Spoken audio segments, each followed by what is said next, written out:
Today the topic is cyclotron.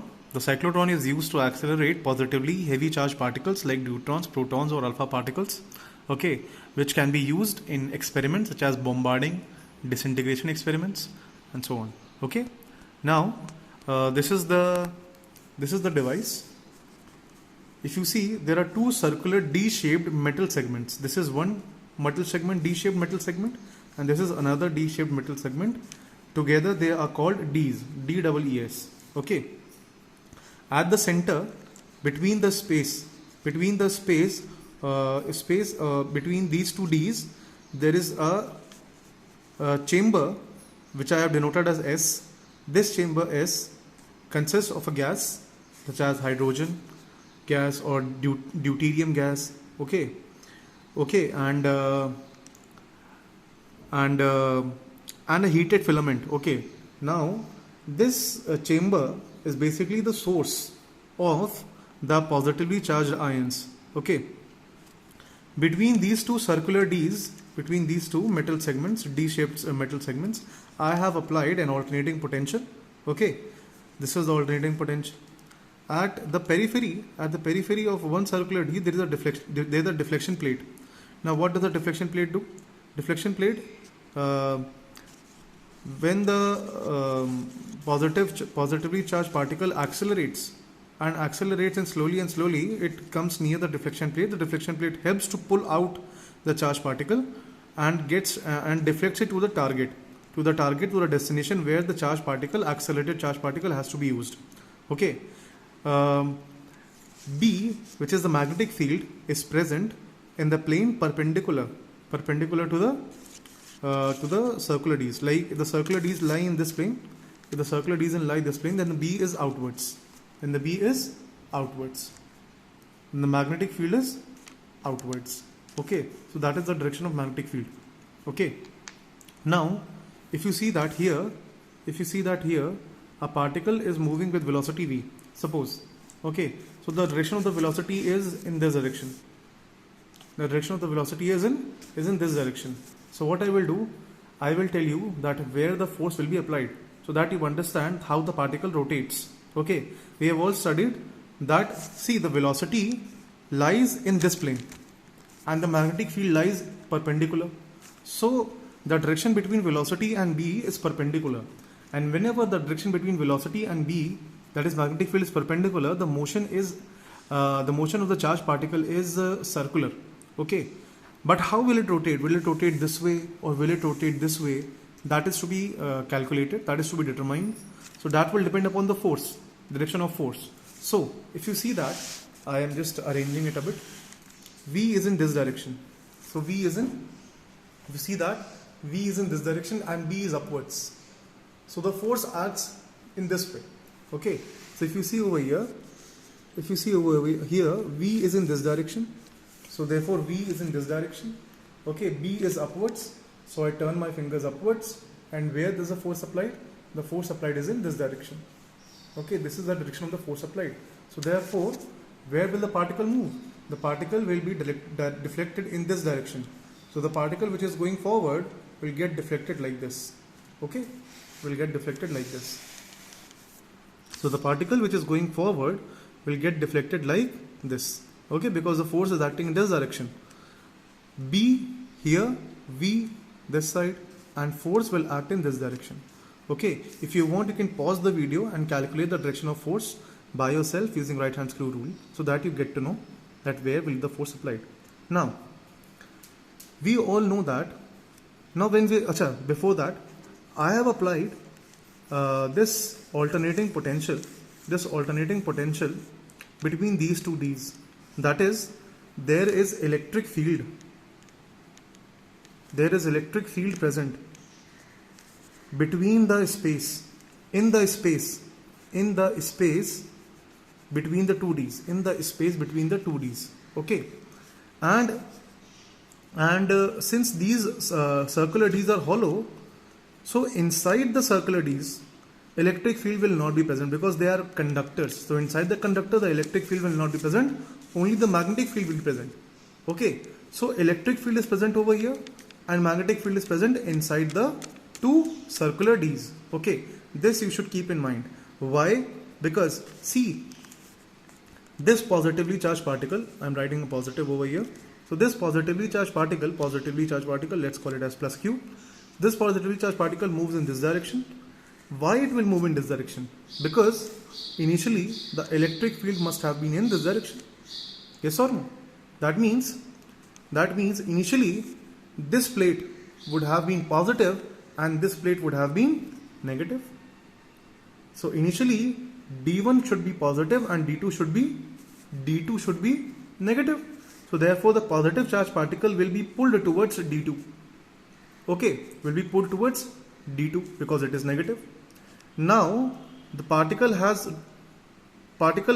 the field, enters D2. Now in D2, now electric field inside D2 is 0 because it is a conductor, it is a metal, but magnetic field is there. Therefore the magnetic field, what does it? It provides a circular motion. It provides a circular motion to the particle. It provides a circular motion to the particle. Now when the particle is about to exit, D2, now at this instant, the polarity of the plates should reverse. Why? See, this was negative, and this was positive. Okay, therefore the positive charge was pulled towards negative D2.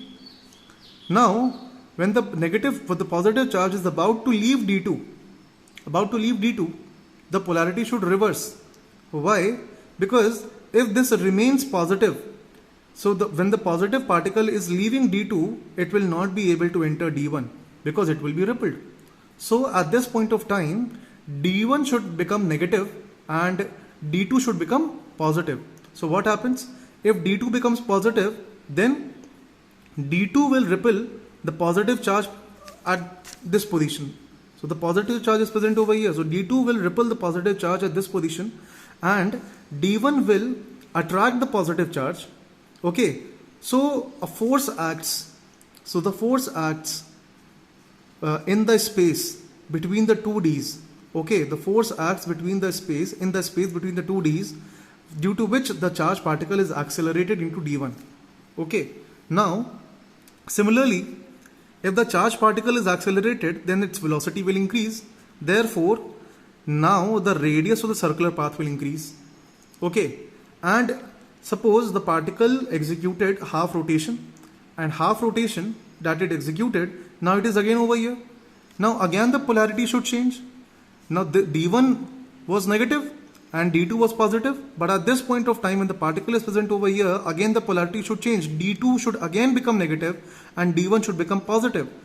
Okay, so we concluded that the time period for the particle to complete half revolution, this is half revolution, to complete half revolution should be equal to the time period of the half cycle of the applied potential. The time period of the particle in half revolution,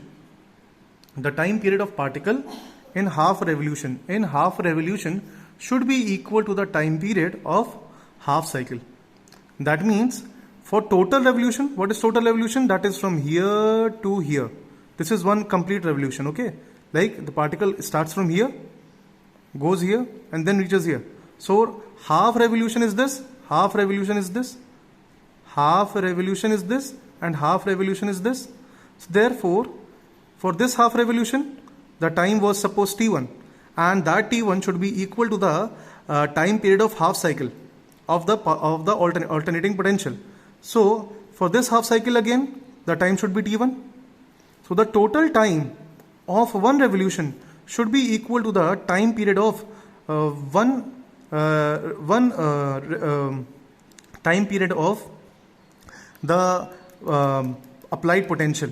Okay, the time period of the applied potential should be equal to the time period of one rotation. Now this is known as resonant condition. If this condition fails, then particle will not accelerate, it will deaccelerate, or the velocity will slow down. Okay, and now you should also consider that the force acts upon the particle the force, the particle gets accelerated because of the electric field, because of the potential present. Okay, because potential is not present inside. Potential is present between the space between the 2Ds. Okay, so the particle is accelerated due to this potential or due to this electric field. Okay, the particle is accelerated due to this potential, this electric field, and this acceleration increases the velocity of the particle, and so every time the radius of the particle is increasing, and this goes on. Now the particle, this has become negative and this is positive, d2 negative, d1 positive. So particle goes from gets accelerated to here, completes half a revolution, and when the revolution half is completed, what will happen? Again the polarity will change. The polarity gets changed. The particle is again accelerated from here to here. Okay, velocity increases, a bigger circle. Velocity increases, a bigger circle. Velocity increases, a bigger circle. Again, when it reaches here, velocity increases, the bigger circle. So the acceleration is due to the potential or electric field between the Ds, and the circular motion is due to the magnetic field. So that is how the particle accelerates and its radius increases, and when its radius becomes equal to the almost to the periphery of the circular D, then it comes near the deflection plate from where it is pulled out to the target. Okay, so that is how a cyclotron works. I will read just the working and the resonant condition for you. That's it. Now since the circular Ds are conductors, thus electric field inside the Ds is zero and the only magnetic field is present, the positive particle undergo the circular motion due to perpendicular magnetic field and are accelerated due to electric field present in space between the Ds. With the increase in velocity, the radius of the positive particle increases till they reach the deflection plate located on the periphery of Ds, from where the charge is pulled out. Okay, resonant condition. The time taken by positive charge to complete half revolution is, see, total time was t equals to 2 pi m upon qb. Okay, so that is for total revolution. Okay, I had made you aware in the last lecture. Okay, so t equals to 2 pi m upon qb was a total time for one revolution. So for half revolution, the time will be pi m upon qb. In the same time, the polarity of the applied potential should change. Otherwise, the positive charge might get repelled from the circular D and get deaccelerated. Okay, the time period of half cycle of alternating potential should be equal to the time period of half rotation of the positive particle. Okay, that is, the time period of full cycle of alternating potential should be equal to the time period of full rotation of the positive particle in both circular Ds. Now this is called resonant condition of cyclotron. Very important. Okay, so the time period of the rotation and the time period of potential should be equal to how much? Total 2 pi m upon qb.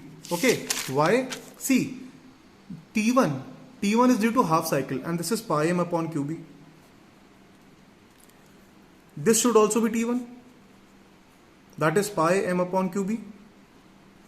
For half cycle, time should be pi m upon qb. So for full cycle, it should be 2 pi m upon qb.